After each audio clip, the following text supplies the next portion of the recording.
The Santa Barbara County Courthouse Docent Council is pleased to present Mark Preston and his book, How Gaviota Past Shaped the History of Santa Barbara.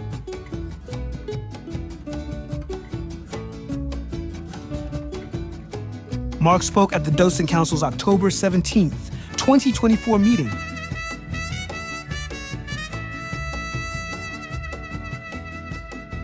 So Mark Preston of the Docent class of 2023 dedicates his book, How Gaviota Pass Shaped the History of Santa Barbara, a 75-page book, to his wife, Eileen, who's here today, for her help and support in its 2-year journey of preparation.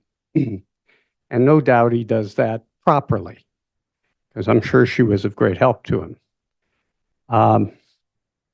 I found it interesting that one fateful day, Mark learned that UCSB and the general Santa Barbara area was where he wanted to be for his future. And that day was when he and an older brother were dispatched to drive older brother to UCSB, to which he was about to transfer for educational testing to ascertain what courses he should be taking. So Mark spent 6 hours wandering around Isla Vista, Goleta, Santa Barbara, and came to that conclusion that this is where he wanted to be. So when he went home, he tore up his college applications and focused on UCSB. He went on to degrees there in psychology and anthropology, and later a 40-year career in technology that took him to 30 states and 15 countries, but largely associated with Goleta, Santa Barbara-based companies. Now, he's not only a courthouse docent, but he's a member of the Santa Barbara Historical Museum, the Goleta Valley Historical Society, and is a City of Goleta Historical Preservation Commissioner. I love this book, and especially the myth of El Camino Real. Will you please welcome Mark Preston? This is, and if I'm not close enough, is that better? Okay, so over 2 years ago now, I woke up one day and I'd always been curious about how it took so long for get to train to Santa Barbara in 1887 and Goleta. I was puzzled why it took another 14 years to make it all the way from Goleta to San Luis Obispo. And so I found a clue one day and I sat down to write a 500-word essay, maybe to submit to the Independent or whatever. As it turns out, 2 years later, I was up to 150 pages. My wife put up with a lot of mirth and merriment. And so this is the book that came out of it. So the initial 500 words, the next slide here. But first, Andalusia. Based on the courthouse docent training, I felt like we had to go to Spain on our next international trip. We went to Andalusia, for which our architecture is themed, and oh my God, every time I turned the corner, I saw the courthouse and I saw Santa Barbara. So that's just a comment. And then also the tile that is in the area outside the mill room with all the little pockmarks on it. The tile that's outside yeah, it is with ones with little pockmarks on it. I found pockmarks in a tile museum in Portugal exhibiting the same thing from 15th century. So it is really quite exciting. So now back to the Gaviota.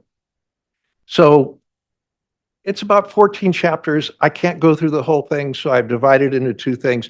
The chapters 1 through 7 really, really deal closely with all the artwork that exists in the courthouse. So that is what brought me here. So the book not only was unintended, but the other unintended consequence is that I became a docent here as a result of just digging around Santa Barbara.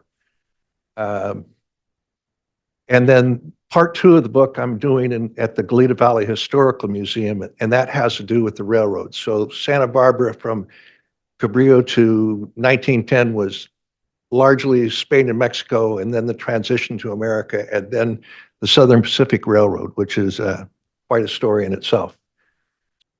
I felt embarrassed. All of the stuff that I found out researching the book, I felt like I should have known. But then when I took it all apart at the end, I realized the 2 most important books that I used as reference for this were published in 2008 and 2015 when I was already 60 years old, so I didn't feel that badly about it. So there's a book out there where this lady translated all of the letters and communications of Junipero Serra in that ancient stilted Spanish that existed in the 1700s. It was quite a task, but it's all firsthand information about the history of Santa Barbara and the mission system. The second book, which we won't cover today, is The Associates by Richard Rayner, and he goes through step by step the Central Pacific Railroad, how it morphed into the Southern Pacific Railroad. These guys literally controlled California from 1870 to 1910. Absolutely, they controlled the legislature, they controlled the county systems, they controlled. You could not get anything done without the approval of the Associates, which is Collis Huntington, Stanford, Hopkins, and Crocker. And the other 2 players were Theodore Judah and, believe it or not, Abraham Lincoln. But that's for next month in Goleta Valley Historical. One of the things that always struck me is this is the mural room, obviously, and the Conalino bordering tribes were enlightened. And I thought that that was an odd choice of words. I actually tracked it down in the Serra book. That was Junipero Serra frequently talking in letters to his fellow friar Crespi, who was his assistant, saying that the Chumash Indians were the most enlightened, most technologically advanced, and he actually truly in his heart believed that if they could get a mission and a presidio into Santa Barbara and deal with the Chumash culture as a segue into California, that everything would come into place. Santa Barbara was Father Serra's #1 target. And the Chumash, the word Catalino is just kind of not a pejorative, but just kind of a blow-off thing. Just these canal people, people from the channel. But they had 7 language dialects and tens of pueblitos throughout the area. So that takes care of that slide. Here is our buddy Juan Cabrillo. And so after the book went to press, I was in Spain, I was informed that it wasn't really Cabrillo. It was Juan Cabrillo, which is the Portuguese spelling of Cabrillo. And so I'm not going to require that the city of Santa Barbara change all the street names. That would be a little bit expensive. So it just, he shows up here. The coast is shallow. There's no anchorage for large vessels. He made a trip up north. He got off at Gaviota, and somewhere in that area, he planted a flag and said, I'm declaring this in the name of Spain. Got in the boat. 60 years later, Spain finally said, well, we got this land over here, and maybe we should map it. That was 3 generations of Chumash. So the guy shows up, goes away 60 years later, and not even Vizcaíno, the gentleman that did the mapping, really got off the ships too much just to reset. It wasn't a land expedition because Alta California was always the last priority for Spain and Mexico because they were too busy plundering other places. And oddly enough, there was no gold here. Little did they know. So this is written, and you don't have to read this because this is just to help me keep on track. But in 1769, 167 years after Vizcaíno, 200 and some odd years after Cabrillo, Spain finally decided that they were going to set up a mission and presidio system up and down the coast. And so they went from Mexico all the way up the coast, San Diego, and then they turned inland at Gaviota, as we still do today. The Gaviota Pass at its narrowest point was about 5 feet wide. It was a flood-ravaged, rock-strewn mess. And here's what is really interesting. They did not go through Gaviota Pass. The Portola expedition went out of the beach and staggered up the beach only at low tide. I've done that before. It's a miserable experience, but they couldn't get their expedition through the pass because it was impassable. So they went down on the sand, and that happened over and over and over again as we go through time. So anyway, the final note is Father Crespi, in his notes, in his firsthand notes, said that was the most miserable part of the trip, was from Gaviota to Point Conception. Then you fast forward to 1784, when Sarah had already set up 9 missions, because the church and the state were all the same at that time.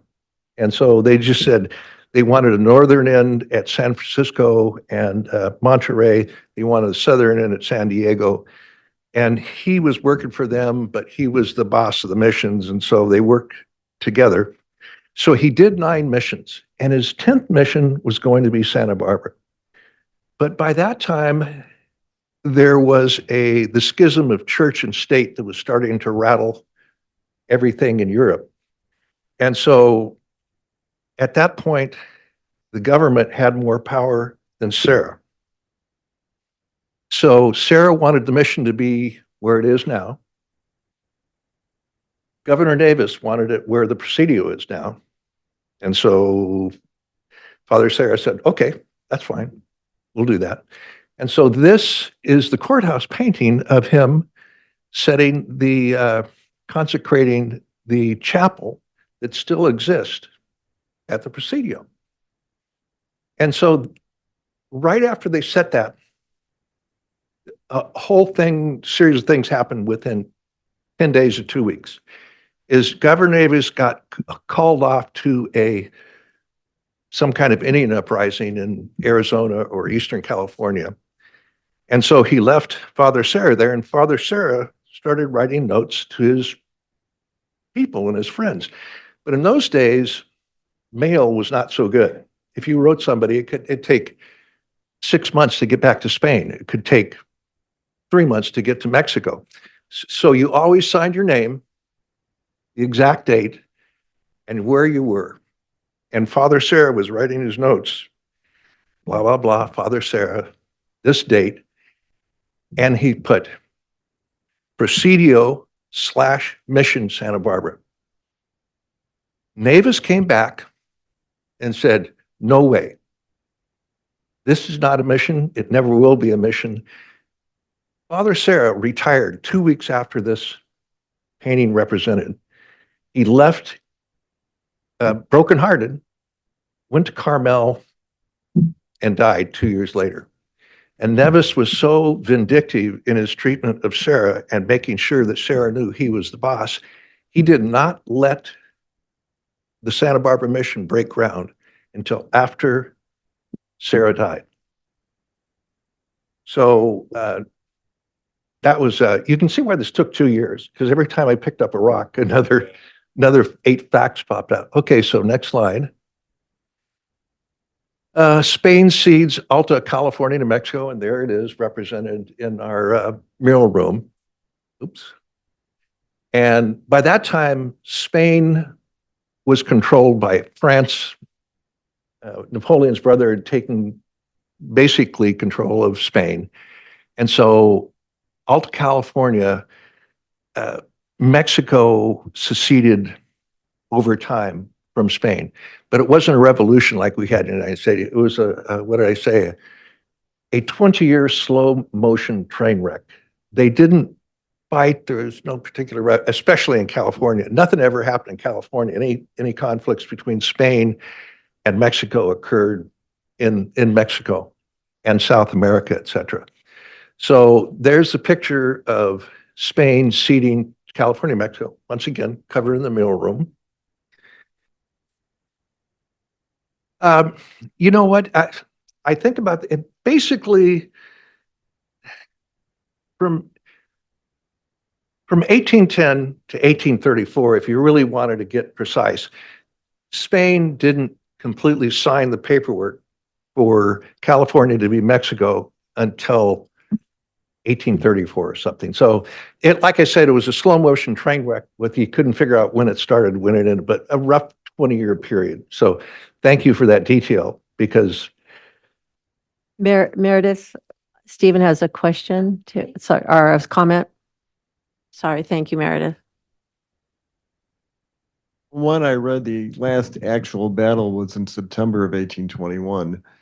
So maybe Spain didn't sign the documents, but there wasn't any fighting after whatever this battle was in September of 1821.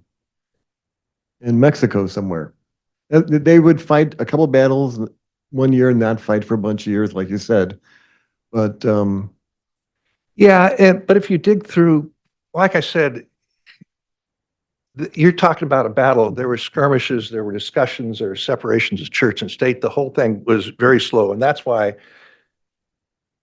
I'm intentionally vague, because it's not like the United States where you had the Battle of Concord and then you had Cornwallis. I think in our script, we simply say Mexico gained its independence from Spain in 1821, and we're governing what they called Alta California in 1822. I think that's what it also says. in January of 1822, Santa Barbara signed documents pledging our loyalty to Spain and canceling our loyalty to Mexico. That was in January of 1822. Mary has a comment too. And Yeah, and I'll get the exact date for if anybody's interested, but that's what I thought too. But I find that nobody really signed the dotted line until the 1830s. So I just don't want our docents to get too confused and go down a rabbit hole. stick with the dates here. I'm just giving you kind of the deep background. Mary? So can I ask a question too? Which Napoleon was that? Come again? Which Napoleon was that? Napoleon, it wasn't Napoleon Bonaparte, obviously. No, it was his brother. His brother was sent as a magistrate of Spain after they took more or less political control. Okay, next slide. Bouchard is up on the wall. Here's your, in the upper level on the Figaro side. And he was a chapter in the book because I put him in the book just to demonstrate that by that time, that was pretty much Mexico fading from Spain. But neither Spain nor Mexico had the resources, the finances, the manpower to do any kind of infrastructure improvement. They couldn't defend from pirates.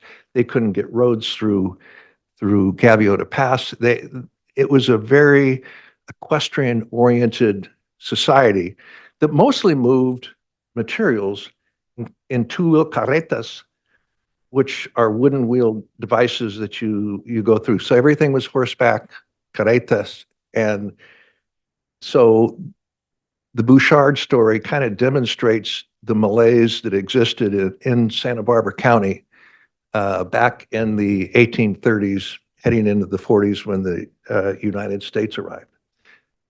This gentleman here did the first tour that I did, and I think it was the first tour right after COVID.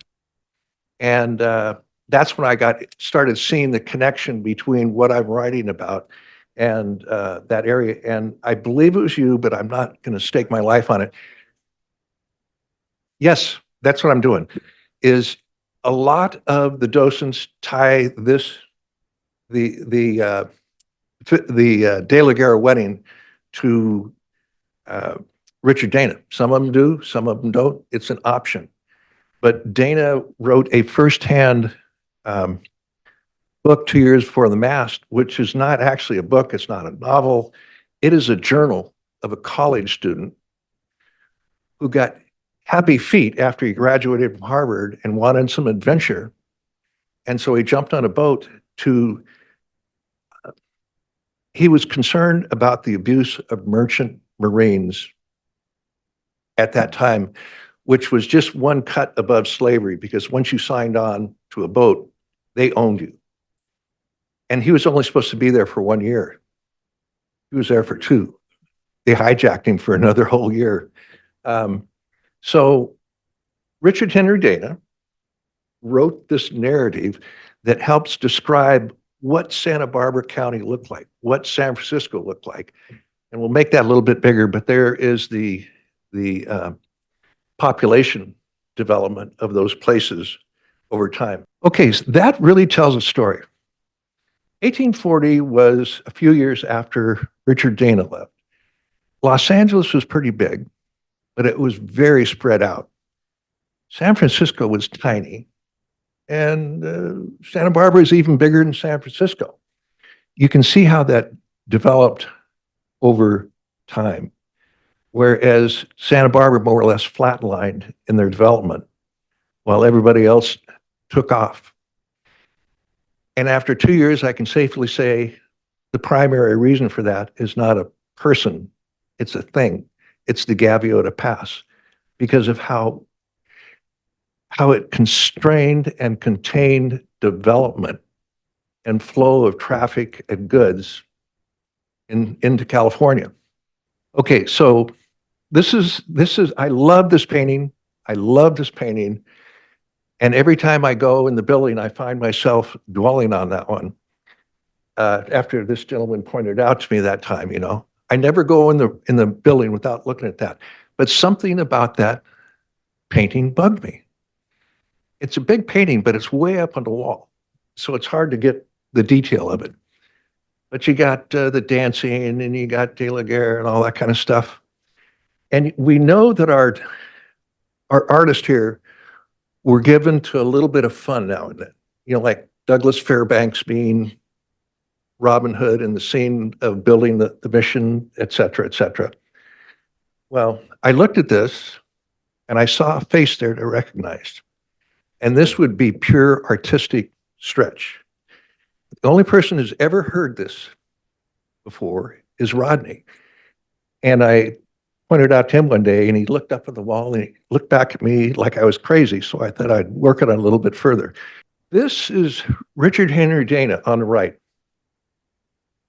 That is the blow up.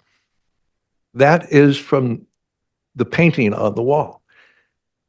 I mean, just the similarity of the features and the hair and everything. Nobody could ever prove it one way or another, but I think Van Sina kind of threw a curveball and said, well, let's have Richard Henry Dana. And you got to understand, when you had marriages in that day, not everybody flew into SBA on Friday evening and had a wedding. It was very difficult to get out to the places. So a wedding of that stature would usually last 2 or 3 weeks. You'd bring the relatives in, you'd bring the guest in. And so it was like a rolling party. So you really could have had a situation, because Dana got invited because he was a Harvard guy. The guy that was marrying De La Guerre's daughter was an East Coast guy. He got an invitation, and I can just imagine him getting up there and holding court with De La Guerre. At least Van Sina could imagine that. 2 myths about the Gaviota Pass, and the hardware is included. The first thing, if you get off at the rest stop north at Gaviota, before you go into the tunnel, there's this big plaque that's been hanging around. It's been moved a couple times, about Foxen protecting Fremont, and Fremont was going to go through Gaviota Pass, and Foxen came to him and said, no, no, no, danger. The entire Mexican army is on the other side of Gaviota Pass, and they're going to ambush you. So I'm going to lead you over the pass, more or less, where Highway 154 is now, over into Goleta. It's completely and utterly, provably false. I'll go into that a little bit because we're kind of getting into our time. And the other is the iconic bells of AAA with the historic Camino Real bells. So if you're here from Iowa and you're driving up the coast and you get to Gaviota and you see that little bell, you just have this image of priests and people going back and forth up north. No, there really was no bridge, not much of anything until 1860, when they started actually using that. You could 4 to 6 or 7 months a year, you could maybe get through there on a horse, maybe. So we'll go on to the Fremont ambush here a little bit. So let's do the Camino Real. So the Camino Real just means the Royal Road. There never was a Royal Road. It was just a series of trails to ranchos and ways to get to the missions, etc. The bells in the Camino Real was an invention of the Automobile Association of America in the early 1900s to encourage tourists. And all of this stuff, not only is it's even on the California Highway website, that it was the work of one or two women in the AAA and the Chambers of Commerce, because they just wanted people to get up there. So they said, if you want to go see the missions, this is the way you do it. An example is, if you went and stood in the mission parking lot right now, to get to San Ynez Mission, it's 32 miles if you go up San Marcos Pass, which is more or less the way the Indian trails went up there. And it's 46 miles if you go via the coastal route through Gaviota, which you couldn't get through. And all of this is confirmed. And I just found this recently. I went to the mission to look at some other issue. And this is right outside the Mission Santa Barbara. It's a historical El Camino Real that says Mission Santa Ynez, 48 miles, Auto Club Santa Ynez of Southern California. And it just ties with what I'm telling you. All the mission bells, the thing about El Camino Real, it's more or less a reinvention of history in the 20th century. Next slide. Okay, now we're going to get back to Foxen. And there's Foxen. And he was given simple instructions. He was up in Monterey. They said, take an army, go down to Los Angeles. There's going to be a big battle. And by the way, on your way to Los Angeles, please stop by and pacify Santa Barbara. So that's what he was coming from Monterey down to Los Angeles. And that's what's projected on the wall here. The guy with the blue hat. Fremont, excuse me, I'm sorry. The two Fs. Yeah, that's Fremont. And Excuse me, is Mr. Foxen in that picture? no. Okay, thank you. Yeah, so Fremont took off with an army. It was 7 companies, a very disparate group. There's a group of Irish, a group of surveyors, a group of gold miners, and they were just like this 8 totally distinct group of people dragging a bunch of cannons and horse, etc., going to enjoin battle in Los Angeles, and oh, by the way, stop by and pacify Santa Barbara on the way. So I finally tracked down, so Fremont did get to Foxen's ranch. Foxen did lead him over the pass, and he came rolling out of the mud, literally rolling out of the mud, somewhere between Patterson and Fairview, around Cathedral Oaks. They were in such bad shape It was so rainy. That's why they could have never even conceived of going through Gaviota Pass, because it was just a total mess. And the Mexicans knew that. And besides, there was no army here to ambush him, because every living person, male, between ages of 20 and 40 had been mustered to Los Angeles for the big battle. There was nobody here to defend Santa Barbara, because he rolled out of the mud, set up camp for 2 days, had to go up the hill. They lost 300 horses, all kinds of supplies. They left artillery up on the hill, and they literally went up, spent 2 days dragging all the stuff up the hill. The people had to know they were here, but there was nobody there to defend them. If there had been an army, they would have joined them there before they brushed the mud off and got their artillery off the hill. So I tracked the problem down to this, and this was recommended by the Docent Society, and I don't know how much of this has been vetted, but the whole thing about Foxen leading Fremont is in this book verbatim. It was published in 1830. 1930, and then the monument was placed in 1937. Mexico had no soldiers and no defense. So I took 2 weeks off of my book writing, exchanging emails with the California Landmark Society, landmark group. I don't know who it was. It was just an email.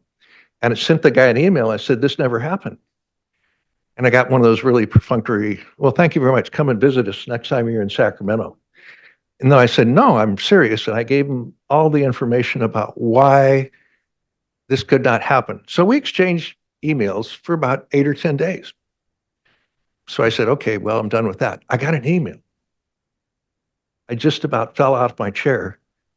Guy said, you're absolutely right. It never happened. We've changed the landmark status for California. So in September of 22, it went from the material, worn by Fox and his son William, and, took him over the San Marcos Pass to avoid the ambush, to designating 1937 to recognize Gaviota Pass.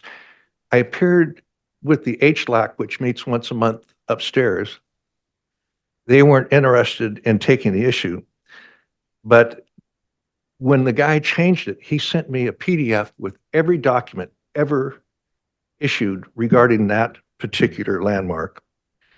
And one of them was a letter from the Santa Barbara County Historical Landmark, the county landmark guy, which was chaired by one of the supervisors, Farquhar, and a group of people like you.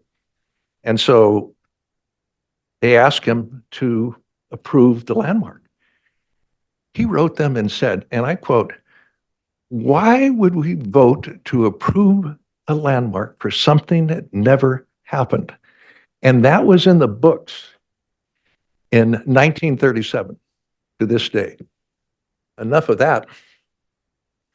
So we've kind of finished up the early era, how I got here, how it ties to the courthouse art, etc. Part 2 of the journey is even harder to explain the first part of the journey, because it's the impact of Gaviota Pass on the railroad community and the transportation, et cetera, et cetera. So in November, I'll be doing a thing at the Goleta Valley Historical Society, and they're going to get chapter 7 or 8 through 14, whereas you guys got 1 through 7. And so like I said, oh my goodness, what a story. What a story that railroad is. So I think we'll do one more slide, and then that'll be it. We'll take some questions. Yeah, so this just gives you an idea. And understand, this picture is somewhat undated. I would think it's probably 1860s, because they didn't have photography until about then. And then there's a picture of what it looked like. from the 1850s, 1820s. But you can see how it'd be kind of difficult to drag an army through there, you know. Horseback, but that's about it. And only 5 or 6 months a year. All right. I will be happy to take questions, and I thank you for your hospitality. And by the way, we've got copies here. We're going to set up over there if anybody wants to purchase a copy. And I'm willing to sign it if you have the time to do that, because the first edition with the signature might be worth $1 million someday. I have a question. Yes. Is this on? Okay, I was a docent for a long time at Aurora Hondo, and we were always told that Cabrillo's journey up here was to find a Northwest Passage, which he never found. But yet all the paintings are Cabrillo landing here, and they were always saying he never landed. Do you know that that's true, that he never landed? Nobody brought an iPhone on the Cabrillo expedition, so we don't, it's all, who knew he was Portuguese and his name was Lilho and not Llo. So, yeah, there is discussion that the soldiers were hungry or whatever, so they killed a few seagulls. And seagull in Spanish, the word is gaviota, and that's how Gaviota Pass came to be, was La Punta de los Gaviotas. And so I really believe that Cabrillo was here. He also got injured and coming back and was buried somewhere out on one of the islands. So I kind of tend to go with the Cabrillo story that he left and never landed? No, that he did go through the channel on the way up north, but that he never landed here. Now, on the way back, he landed out on the islands where he died. But going up, so that all of the paintings we have of Cabrillo landing. Okay, I always like these questions because it makes me go back and reevaluate. Yeah. I stick with the story, but I'll just try to tie it down and figure out, tie it down to more specific data. All right, I think I see two people. Maybe we'll do three people, and then we're going to call it a day. So we have Sue, and then Stephen, and then Brian. All right, and the microphone. Well, about Cabrillo, he may have been Portuguese, but actually he was living in Mexico. He was one of the richest men in all of Mexico. And it was his boat. He actually had the boat built that he used to come up here, the San Salvador.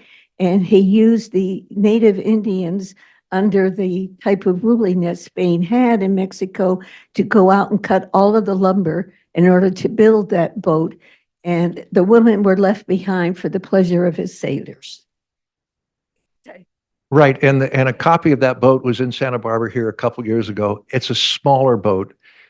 It kind of belies the Grossbeck painting of these giant galleons. He was traveling in a Volkswagen bus. The galleons is like a Greyhound, Stephen? Okay, hi. I just wanted to mention that Cabrillo's origin is disputed between Spain and Portugal. They both claim that Cabrillo lived where their family came from that country. And if you ask someone from Spain, he's Spanish. Ask someone from Portugal, he's Portuguese. But I don't think we actually know because no iPhones back then. That's a good point, but I was some documentation discovered around 2015 that said he might have been Spain. So if you look him up now, I think it tends to say Iberian Peninsula, but he definitely sailed under the flag. Yeah, and Portugal was right there. But the really interesting thing is I just published this book. It was going to print, and I get on this tour and it says I've misspelled the guy's name. Well, nothing could be more humiliating to realize you misspelled the guy's name. So I went to my tour guide. The tour I took was Spain and Portugal. The tour guide was a well-educated Spanish person because sometimes the Portuguese say he's Portuguese. She was from Spain and she said, yeah, he was Portuguese. That was their take on it in Spain. All right, and then Brian? Wait, Brian, you have to use the microphone, sorry. So I get to ranger for the national park out on Channel Islands, and my favorite island is San Miguel, where the Cabrillo Monument is. And it appears that Herbie Lester got a group to put the monument out there based on Cabrillo's own notes that about La Posesión, the island he called La Posesión. Well, he also called Santa Catalina La Posesión, and he spent winters on La Posesión, and it's believed now that he actually died on Catalina Island. Of course, there's no burial, no formal burial at all. But it's rather fascinating because I think in the journals, I don't think there's any mention of the mainland. It's only the islands. Thank you. Well, one last thing. Once you get your score going, I've made this offer. They're a little bit worried about the clutter in the info booth, but if we put this in the info booth, it'll be $5 a pop that goes directly to the Docent Society. If you're interested, if you're not interested, that's fine too. All right, well, thank you very, very much, Mark. Thank you for your patience. And with all of our comments, I think we've proven that we're all history nerds.